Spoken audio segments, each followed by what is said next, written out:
आरुषि, वैसे कल जो ये नई बहू आई है, तुम्हें नहीं लगता कि माँ जी इसकी कुछ ज्यादा ही जय जयकार लगा रही है? कल मेहमानों के बीच बैठकर भी माँ जी ने सुष्मिता की कितनी तारीफें की थी। सही बोल रही हो भाभी, कुछ ज्यादा ही राज कर रही है ये सुष्मिता सभी घर वालों के दिलों पर। अब देखो, माँ जी ने पहली रसोई को भी इतना बड़ा मेन्यू पकड़ा दिया, लेकिन अच्छी बनने के लिए उसने उफ तक नहीं की। सही कहा, सिर्फ अच्छी बनने को वो कुछ नहीं बोली। हम भी सब कुछ समझते हैं। चलो आरुषि, मिलकर इस गरीब जादी का बनाया हुआ खाना बिगाड़ते हैं। पूर्वी और आरुषि ऐसे बोलकर सुष्मिता के बनाए हुए खाने को बिगाड़ने के लिए आ गई। पूर्वी और आरुषि संजना की बहुएं थी। संजना एक अमीर औरत थी जो अपनी 2 बहुओं, 1 बेटी, 3 बेटों और पति के साथ रहती थी। लेकिन अब संजना की एक और बहू उसके घर आ चुकी थी, जो कि गरीब घराने से आई थी। आज सुष्मिता की पहली रसोई थी। ये भगवान, ये शाही टुकड़ा और कुनाफा कैसे बनाऊं? कोफ्ते और कबाब तो बन गए। अरे हाँ, एक बार माँ ने मुझे शाही टुकड़ा बनाना बताया था। मैं माँ की ही बताई हुई रेसिपी को याद करके आज सभी के लिए शाही टुकड़ा बनाऊंगी। सच में आज तो सभी को शाही टुकड़ा खाकर मजा आ जाएगा। मजा तो तब आएगा जब सभी हमारा बिगड़ा हुआ शाही टुकड़ा खाएंगे। सुष्मिता बड़े ही मन से सभी के लिए शाही टुकड़ा और कुनाफा जैसी स्वीट्स बनाने लगी। कुछ ही देर में उसका खाना बन गया और वो रसोई से बाहर चली गई। वहीं पर उसकी दोनों भाभियां छिपी हुई थीं। उसके चाहते ही वो दोनों निकल आईं और बहुत शौक है ना इसे अपनी मीठी मीठी बातें और मीठी मिठाइयों से सभी का दिल जीतने का। अब करूंगी मैं इसे नमकीन। पूर्वी ऐसे बोलकर शाही टुकड़े में नमक मिलाने ही वाली थी कि तभी वहां पर सुष्मिता आ गई। मैंने तो गैस बंद कर दिया था ना। अरे भाभी, आप दोनों यहाँ क्या कर रही हो? वो कुछ नहीं, कुछ भी तो नहीं। वो तो बस ऐसे हम यहाँ इसलिए आ गए थे क्योंकि खुशबू बहुत अच्छी आ रही थी यहाँ से। अरे तो आप इतना झिझक क्यों नहीं है? चलिए मैं आपको दे देती हूँ। आपको क्या, बाहर माँ जी ने खाना लगाने को बोला है तो मैं ये सब बाहर ही ले जाती हूँ। आप भी आ जाइए। हाँ हाँ हाँ, ठीक है। सुष्मिता ने सही टाइम पर आकर अपने खाने को अपनी भाभियों से बचा लिया। सभी खाना खाने को बैठ गए और सभी को सुष्मिता का बनाया हुआ खाना बहुत ज्यादा पसंद आया। वाह, बिल्कुल जैसा मैंने सोचा था बहू, वैसा ही खाना बनाया है तूने। मजा आ गया। सुष्मिता तो हर काम को करने में कितनी अच्छी है। शुक्रिया माँ जी। संजना की तारीफों को सुनकर वहीं बैठी हुई पूर्वी और आरुषि दोनों बुरा मान रही थी। ऐसे ही सिलसिला जारी था और सुष्मिता हर एक गुजरते दिन के साथ सभी के दिलों पर राज कर रही थी। सुष्मिता भाभी, आपने जो मेरा हिबिस्कस फ्लावर बनाया था ना, वो कॉलेज में सभी को बहुत पसंद आया और मुझे पूरे मार्क्स मिले। आप तो बेस्ट हो। चलो, तुम्हारे कॉलेज में सभी को प्रोजेक्ट पसंद आ गया तो समझो मेरी मेहनत वसूल हो गई। तेरी भाभी तो है ही ऐसी, हर काम को इतने अच्छे से करती हैं कि बस तारीफ होके पुल बांधे जाओ। हाँ, इसकी तो खूबियां आपको दोगुनी होकर ही दिखाई देती हैं। सुष्मिता बेटा, आज मैं तुझे शाम को सभी के बीच में कुछ देना चाहती हूँ। माँ जी, क्या देना चाहती हैं? हाँ माँ जी, बताइए क्या देना चाहती हैं? वो तो शाम को ही पता चलेगा। संजना ने चिंगारी लगाकर छोड़ दी। आरुषि और पूर्वी सुष्मिता से ज्यादा एक्साइटेड थी कि शाम को उनकी सास सुष्मिता को क्या देने वाली थी। देखते ही देखते शाम हो गई और जब सभी खाना खाकर निपटे तब संजना बोली, चलिए सभी ने खाना खा लिया है तो अब मैं बताती हूँ कि मैं आज सुष्मिता को क्या देने वाली हूँ। सुष्मिता बहू, इस घर में अगर सबसे ज्यादा जिम्मेदार, सबसे ज्यादा समझदार और सभी गुणों वाली कोई बहू आई है तो वो है तू। जा स्टोर रूम में एक अटैची है, उसको ले आ, तेरा तोहफा उसी में है। अरे क्या दे रही हो संजना बहू को? बस देखते रहिए, अभी पता चल जाएगा। संजना के बोलने पर सुष्मिता उसकी बताई हुई जगह पर गई और वो वहां से अटैची ले आई। अटैची काफी भारी थी। माँ जी, इसमें क्या है? ये तो बहुत ही ज्यादा भारी है, खोल कर देख। संजना के बोलने पर सुष्मिता ने अटैची खोली और अटैची खोलते ही वो हैरान रह गई। अटैची में से एक बहुत ही भारी भरकम चमकता हुआ लहंगा निकला। माँ जी, ये तो एक लहंगा है। ये सिर्फ लहंगा नहीं है बहू, यह है तेरे ससुराल का पुश्तैनी लहंगा। जानती है, इस पर जो तार और ये कढ़ाई है ना, ये सब सोने से हो रखी है। ये मोती ऐसे वैसे मोती नहीं है, बल्कि सच्चे मोती हैं। और ये नग जैसा जो चमक रहा है, ये हीरा है। ये हमारा खानदानी लहंगा है जो मेरी सास की सास की सास की सास का है। इसकी सदियां तो मैं नहीं बता सकती हूँ, लेकिन ये हमारे परिवार में उस बहू को दिया जाता है जो इसकी हकदार हो। तो समझ रही है ना कि मैं क्या बोल रही हूँ। संजना ऐसे ही सुष्मिता की तारीफें करने लगी। वहीं सुष्मिता को पुश्तैनी लहंगा मिलने से पूर्वी और आरुषि दोनों बुरी तरह चिढ़ गईं। अभी तक तो हमें बातों से मारा जाता था, अब ये पुश्तैनी लहंगा वहंगा माँ जी इस सुष्मिता को देकर क्या साबित कर रही हैं? काबिल से माँ जी का क्या मतलब है? क्या हम इस लहंगे के काबिल नहीं थे? माँ जी ने तो हद ही कर दी है। अब देखना माँ जी, इससे हमने इस लहंगे को हासिल ना कर लिया ना तो मेरा नाम भी पूर्वी नहीं। एक तरफ वो दोनों जली मरी जा रही थी तो वहीं दूसरी तरफ, ये भाभी आपको खानदानी लहंगा मिला, क्या बात है, आप तो कुछ ही दिनों में छा गई। देखो, जो कोई भी इस लहंगे की हकदार मुझे लगी, मैंने उसे ही ये लहंगा दिया है, इसीलिए कोई भी बुरा मत मानना। संजना ने ऐसे बोलकर बात को खत्म कर दिया, लेकिन पूर्वी और आरुषि तो बुरा मान चुकी थी। ऐसे ही अगले दिन, आरुषि, कल जो माँ जी ने सबके सामने हमारे साथ किया ना, वो अच्छा नहीं था। सही बोल रही हो, कल तो माँ जी ने हद ही कर दी थी। इस सुष्मिता से तो मुझे बहुत जलन हो रही है। जलो नहीं, इस सुष्मिता को मजा चखाओ। मैं क्या सोच रही थी कि आज से ही इसके काम बिगाड़ने शुरू कर देंगे। जब माँ जी की सर्वगुण संपन्न बहू काम बिगाड़ेगी तो माँ जी को खुद ब खुद समझ आएगा कि उस लहंगे की हकदार वो नहीं, हम हैं। पूर्वी ने ऐसे बोलकर सुष्मिता के कामों को बिगाड़ने की ताक लगाना शुरू कर दी। सुष्मिता उसी वक्त कपड़े धोकर हटी थी और पूर्वी वहां टोमेटो केचप ले गई। अब होंगे ये सफेद कपड़े लाल गुलाबी जब जाएगी इनमें ये टोमेटो केचप। चलो कपड़े छत पर डाल आती हूँ। पूर्वी भाभी आप, और ये केचप? अरे हाँ हाँ, वो कुछ नहीं, मैं तो बस ऐसे ही। पूर्वी को देखकर सुष्मिता समझ गई, लेकिन कुछ बोली नहीं। एक प्लान उसका इस तरह फेल हो गया। पूर्वी भाभी, ये सुष्मिता हमें कामों को बिगाड़ने का मौका नहीं देगी। अगर बिगाड़ना है तो वो लहंगा बिगाड़ दो, वो इस सुष्मिता की अलमारी में है। सही कहा, जब लहंगा ही नहीं रहेगा तो गुरूर कैसा दिखाएगी। पूर्वी और आरुषि ऐसे ही प्लान बनाकर सुष्मिता का लहंगा काटने को आ गई, लेकिन उसी वक्त उन्हें संजना ने देख लिया। क्या कर रही हो? कुछ नहीं माँ जी, हम तो बस ये पुश्तैनी लहंगा देखने आए थे। कितना सुंदर है ना ये। सही कहा, वो तो है, ये हमारे पुरखों की यादें हैं। अच्छा, अब तुम दोनों इसे रखो। मैं बताने आई थी कि आज नीमा को देखने लड़के वाले आ रहे हैं, तो उनके आने की तैयारी कर लो। सुष्मिता को भी मैं समझा चुकी हूँ। सुष्मिता ऐसे बोलती हुई चली गई। उसी वक्त आरुषि और पूर्वी के मन में भी शैतान जाग गया। इससे अच्छा मौका नहीं मिलेगा सुष्मिता को बदनाम करने का। मेहमानों का स्वागत वही करेगी और सारी तैयारी भी देखेगी। चलो हम भी काम पर लगते हैं। दोनों बहुएं ऐसे बोलकर सुष्मिता के कामों को बिगाड़ने में लग गई। सुष्मिता ने जो फूल तोड़कर रखे थे उन्होंने उनमें लाल रंग मिला दिया, लेकिन देखूं तो फूल मुरझाए तो नहीं। अरे इन पर ये रंग कैसा है? जरूर किसी ने साजिश की है, मुझे कुछ करना होगा। सुष्मिता ने उसी वक्त फूल बदलवा दिए। ऐसे ही उसके बनाए खाने को भी पूर्वी और आरुषि ने बिगाड़ दिया था, जिसको भी सुष्मिता ने वक्त रहते ही सुधार दिया। मेहमान खुश होकर चले गए, लेकिन फिर उनके जाने के बाद संजना पूर्वी और आरुषि से बोली, तुम दोनों ने बोलो ऐसा क्यों किया? वो तो सुष्मिता में ही 36 गुण हैं जो वो सब कुछ संभाल लेती है। नहीं तो आज तो तुम दोनों ने हमारी बेइज्जती करवाने में कोई कसर नहीं छोड़ी थी। अरे तुम्हारी दिक्कत क्या है? लेकिन हमने किया क्या है माँ जी? चुप, एकदम चुप। ज्यादा नादान बनने की जरूरत नहीं है। सब जानती हूँ मैं कि तुमने कब कब और क्या क्या करने की सोची है। पागल नहीं हूँ मैं, समझ आया? संजना ने पूर्वी और आरुषि को खूब डांटा। अब वो दोनों समझ चुकी थी कि उनकी चोरी पकड़ी गई है और उन्हें वो लहंगा कभी नहीं मिलेगा। इसीलिए उन्होंने हार मानकर माफी मांग ली। बस फिर क्या था, उसी दिन से घर में सब कुछ ठीक हो गया। सभी मिलजुल कर हंसी खुशी रहने लगे। जी जी, समझू जी बस बारात लेकर निकल रहे हैं। अच्छा जी, नमस्कार। शर्मिला जी, ओ शर्मिला जी। अरे ओ श्रीमती जी, अरे तुम लुगाइयों का ताम झाम खत्म हो गया हो तो जल्दी से जाओ। लड़कों वालों का बार बार फोन आ रहा है, बारात निकलने को लेट हो रहा है।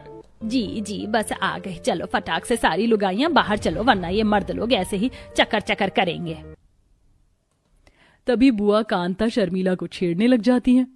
अरे शर्मिला भाभी, बेटे की शादी में भी ऐसे फीकी फीकी बनकर बारात में चलोगी?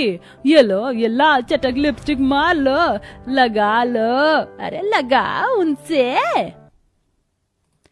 शर्मिला लिपस्टिक लगाती है। थोड़ी देर में बारात निकलती है। सारे रिश्तेदार नाचते हुए लड़की वालों के दरवाजे पर पहुंचते हैं। अप्रैल महीने की गर्मी के चलते सबके शरीर से टप टप पसीना निकल रहा था। वहीं एक आदमी लेटकर नागिन डांस कर रहा था। तेनू दूल्हा किन्ने बनाया भूतनी के, तेनू घोड़ी किन्ने चढ़ाया भूतनी के। देखना जरा इस आदमी को, नाच नाच के पसीने में नहा गया, फिर भी नाचे जा रहा है। अरे ये तेरी बड़ी वाली ननद का पति है, तेरा नंदोई पूजा। बड़े धूमधाम से मोहित पूजा की वरमाला होती है और फिर मंडप में शादी शुरू होती है, जिससे पूजा का मेकअप बहना चालू होता है। हे भगवान, कहीं गर्मी से मेरा मेकअप ना धुल जाए। कहा था मैंने पार्लर वाली को वाटरप्रूफ एचडी मेकअप करने को। ये सड़ी सी गर्मियों का मौसम, इसीलिए मुझे अच्छा नहीं लगता, मेकअप भी नहीं टिकता है। गर्मी के मौसम से पूजा का 36 का आंकड़ा था, तो फिर क्या होगा। पूजा का उसके ससुराल में भीषण गर्मी में पूजा विदा होकर ससुराल में आती है, जहाँ रिश्तेदार मेला लगाकर खड़े थे। आखिरकार मैं भी आज सास बन गई। मेरे मन में तो मोतीचूर के लड्डू फूट रहे। अब गर्मी में खुद से पकाना खाना नहीं पड़ेगा, बहू बनाएगी। अरे जिज्जी, अभी तो हम भी हफ्ता भर तुम्हारे घर में ठहरे पड़े हुए हैं कि बहू रानी 2 रोटी हमको भी बनाकर खिलाओगी ना। जी जी बिल्कुल मौसी जी। हाँ हाँ, मैं तो जैसे बहू नहीं हलवाई लग रही हूँ। एक तो इस घूंघट में दम निकल रहा है मेरा। चलो जी, आप सब लोग आराम करो, दूल्हा दुल्हन को भी आराम करने दो। तभी देवर अनमोल ठुमके लगाकर नाचते हुए हंसी ठिठोली करता है।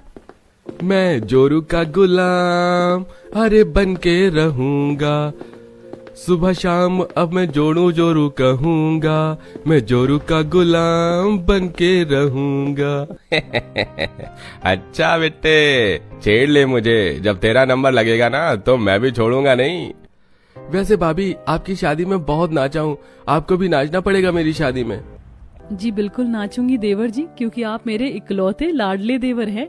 2-4 दिन तक ससुराल में रिश्तेदार रुकते और फिर जाने लगते। तभी फूफा ससुर राम भरोसे। अरे अच्छा जी, धर्मेंद्र भैया भौजाई जी प्रणाम, चलते हैं अब। मैं तो कह रही थी राम भरोसे थोड़े दिनों और रुक जाते, आपसे ही तो रौनक लगती है। अरे शर्मिला भाभी जी, अब तो जल्दी से छोटे वाले के गले में वरमाला डालने की तैयारी करवाइएगा और बस एक फोन कॉल कीजिएगा, हाजिर हो जाएंगे रंग जमाने के लिए। आपके मुंह में घी शक्कर। वैसे कहीं कहीं तस्वीर भेज रखी, अगर लड़की जच गई तो 1-2 महीने में कर देंगे शादी। 1-2 महीने मतलब कि मई जून में ससुराल की पहली शादी, इतनी गर्मी के मौसम में? नहीं नहीं नहीं नहीं नहीं, इतनी गर्मी में सबकी सेवा पानी करने में मैं तो उबल जाऊंगी। गर्मी में ससुराल की शादी का सोच कर ही पूजा के पसीने छूट जाते हैं। इस तरह 2-4 हफ्ते गुजरने के बाद मई का महीना चालू हो जाता है। तभी सुबह सुबह पंडित जी आते हैं। राम राम शर्मिला बहन, धर्मेंद्र भाई जी। नमस्कार नमस्कार पंडित जी, आइए पधारिए। पूजा बहू एसी तो चालू कर देना। जी माँ जी। हे भगवान, ये पंडित जी सुबह सुबह किस लिए टपक पड़े। शुभ समाचार लेकर आया हूँ शर्मिला बहन, आपके छोटे लड़के का रिश्ता फिक्स कर दिया है। लड़की पढ़ी लिखी एमए पास है, लेकिन लड़की वालों को शादी की जल्दी, और अभी हाल फिलहाल में केवल लास्ट शादी का लगन जून के महीने में है। उसके बाद दिसंबर तक कोई लगन नहीं है और 6 महीने लड़की वाले रुकेंगे नहीं। पंडित जी, इतना अच्छा रिश्ता हाथ से जाने देना तो उचित नहीं है। आप जेठ बैसाख का ही मुहूर्त निकलता है। जी जी अच्छा शर्मिला बहन, 15 जून सबसे उचित तिथि रहेगी। ये सुनकर बहू की शक्ल बन जाती है। सासू माँ, जून में तो कितनी भयंकर गर्मी पड़ती है, अच्छे से एंजॉय नहीं कर पाएंगे शादी। सितंबर अक्टूबर में देख लीजिए, थोड़ी हल्की फुल्की ठंड रहेगी, वरना गर्मी के मौसम में खाना भी काफी खराब होगा। बहू ठीक बोल रही है, गर्मी के लिए शादी टाल देते हैं। अजी तुम चुप करो, इतनी भी ज्यादा गर्मी नहीं है, निपट जाएगी शादी। तुम आज ही जाकर शादी का कार्ड छपने के लिए बोला, रिश्तेदारों को बांटना होगा और मोहित बेटा समय से हलवाई और टेंट वालों को बुक कर देना। जी माँ। देखते देखते जून की चिलचिलाती गर्मी चालू हो जाती है। वहीं घर में रिश्तेदारों की फौज भी आने लगती है, जहां बहू कचरा पसीने में भीगी हुई घर की धुलाई कर रही थी। हे भगवान, सुबह से घर की सफाई में बिड़ा रखा है, चलो धुल गया घर। तभी सर पर बड़ा सा बक्सा लिए बुआ फूफा आ जाते हैं और फूफा फर्श पर गुटखा थूक डालते हैं। थू थू। अरे अरे फूफा जी, ये क्या किया आपने? मैंने अभी अभी फर्श की धुलाई की थी और आपने गंदा मचा दिया। और ये काहे इतना कचर कचर कर रही बहू? दोबारा से धो दे फर्श को, ठंड थोड़ी है, फटाफट से सूख जाएगा। चलो जी अंदर, एसी की फर्स्ट क्लास हवा खाएंगे। गर्मी से बहाल बहू बौखला जाती है। भैंस की आंख, शादी में ऐसे 2-4 रिश्तेदार जमा हो जाएं तो बहू की मिट्टी पहाड़ हो जाती है। देखते ही देखते एक के बाद एक करके घर में रिश्तेदारों की भगदड़ मच जाती है। तभी शादीशुदा नंद नंदोई, मौसी मौसा, मामा मामी, उनके बच्चे कच्चे सब आ जाते हैं। ना ना ना ना, ले ले ले, मेरा बच्चा रोते नहीं। अरे अरे क्या हो गया गुंजन, लल्ला इतना क्यों रो रहा है? मौसी जी लगता है डायपर गीला कर दिया है। गुंजन बच्चों का सूसू किया डायपर वहीं खोल के फेंक देती है तो लड़के का मामा लालू फरमाइश करते हैं। अरे बहुरिया, फटाफट से हमारे लिए अदरक इलायची काट कर बढ़िया से फर्स्ट क्लास चाय बना कर लाओ। अरे भैया, दर्द के मारे सर फटा जा रहा है। हे भगवान, इतनी भीषण गर्मी में चाय कौन पीता है? मामा जी, मैं सबके लिए ठंडी ठंडी शिकंजी बना रही हूँ, वही पी लेना। गर्मी से परेशान पूजा जैसे ही ऐसा कहती है तो मामा ससुर मुंह फुला लेते हैं। अरे बहू, चाय कितनी भी तेज गर्मी क्यों ना हो, हम तो चाय वाले पार्टी हैं भैया, बनाओ चाय। जी मामा जी। हे भगवान, पता नहीं माँ जी को भी इस गर्मी के मौसम में ससुराल की पहली शादी रखने को सूझी थी। सुबह से किचन में लगकर मेरा कीमा बन गया है। जहाँ सारे रिश्तेदार एसी की ठंडी हवा खाते हुए गप्पे मारते हैं, बहू किसी हलवाई की तरह पसीने पसीने होकर सबके लिए खाना बनाकर परोस कर खिलाती है। खाना तो फर्स्ट क्लास का बनाती है बहू, हलवाई भी फेल करके रख दिया है। हे भगवान, बस अब लुढ़कने को मिल जाए, मेरी तो रेल बन गई है। अरे बहू, ऐसा करो, हम मर्दानों का छत पर बिस्तर लगा दो, वह मुझे खुले में सोने की आदत है, ताजी हवा में। पर फूफा जी, नीचे इतने सारे कमरे खाली हैं, सो जाइए। अरे बहू, तू भाषण क्यों झाड़ रही है? अरे बिस्तर ही तो लगाना है, पहाड़ थोड़ी तोड़ना है, लगा दे। जी बुआ जी। रेशा, जरा तुम बिस्तर लगवाने में मेरे साथ छत पर चलो। पूजा के ऐसे कहते कुंवारी काम चोर ननद मना कर देती है। अब भाभी, मुझे तो बहुत तेज वाली गर्मी लग रही है, मैं तो बहुत थक गई हूँ। ये सही है, सारा दिन इतनी भयंकर गर्मी में गधा मजदूरी मैंने की और थकान महारानी को चढ़ी है। बस जल्दी से शादी निपट जाए और घर में से रिश्तेदारों की बारात टले। चल पूजा, अभी तो वैष्णो देवी की चढ़ाई जितनी सीढ़ी चढ़नी है। शादी में घर आए सभी रिश्तेदारों को बिस्तर लगाते, पानी देते, पैर दबाते। बेचारी पूजा को छोटे छोटे सुबह के 3-4 बज जाते हैं और 5-6 बच्चे। फिर वैसे घर में शोरगुल चालू हो जाता है और इसी तरह से शादी की रस्म होती है। ए पूजा बहू, तेरे देवर की शादी की हल्दी है, अच्छे से ओखली में कूट कर ले आ। मौसी जी, मैं ये मिक्सर में पीस देती हूँ ना, ओखली आंगन में रखी और धूप बहुत तेज है। अरे तो तू क्या कोई फूल है जो मुरझा जाएगी? जा जाकर पीस कर लिया। बेचारी बहू की आंखों में आंसू आ जाते हैं। हल्दी कूटते हुए वो पसीने से भर जाती है। दिल तो कर रहा है शादी के बीच में से 9-2-11 हो जाऊं, खुद संभाले काम धाम ये। बस आज हल्दी मेहंदी हो जाए, कल तो बारात है, मैं भी अच्छे से एंजॉय करूंगी क्योंकि शादी का सारा खाना हलवाई बनाएंगे। ऐसा बोलकर बहू खुद को तसल्ली देती है और शादी वाले दिन सब औरतें रेडी होती हैं। ऐसा करती हूँ, आज ये भारी वाली जॉर्जेट की साड़ी डाल लेती हूँ, सुंदर लगेगी। आज तो रज कर मेकअप करूंगी, मेरे देवर की शादी है। तभी ऐन मौके पर हलवाई आने से मुकर जाता है। पता नहीं कैसा सड़क छाप हलवाई बुक किया था मोहित ने। सारे लोग आने लगे, उन्हें क्या खिलाएंगे? खाना तो बना ही नहीं है। आज तो इज्जत उछल जाएगी। हे भगवान, अब ये हलवाई की जगह मुझे ही लगाएंगे खाना बनाने में। मेरा तो दिमाग खराब हो रहा है। ये सोचकर पूजा अपना पारा चढ़ा लेती, तभी मौसा ससुर, अरे साली साहिबा, चिंता मत कीजिए, आज शादी का सारा खाना हम मर्दाने बनाएंगे और हलवाई फेल करके दिखाएंगे।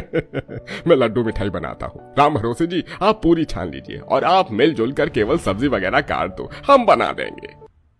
इस तरह पूजा का सारा भार रिश्तेदार मिलकर बांट लेते हैं। सब कोई मिलजुल कर शादी का सारा खान पान बनाते हैं, जिसमें सब पसीने से भर जाते हैं। लेकिन शादी का माहौल बहुत ही खुशनुमा था। थोड़ी देर में बारात आना चालू होती है और मर्दाने मिलकर उन्हें खिलाते हैं, जिसके बाद पूजा को पछतावा होता है। सबकी खातिर भाव करने में गर्मी के चलते में कितना खिटपिट कर रही थी मैं, लेकिन सच में शादी में रिश्तेदारों से ही रौनक लगती है।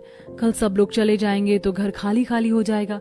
ऐसा सोचकर बहू बेचारी थोड़ा भावुक हो जाती है। आखिर में पूजा गर्मी से पसीना पसीना होकर अपने देवर की बारात में नाचते हुए जाती है। लो चली मैं अपने देवर की बारात लेकर, लो चली मैं, ना बैंड बाजा ना ही बाराती, खुशियों की सौगात लेकर लो चली मैं।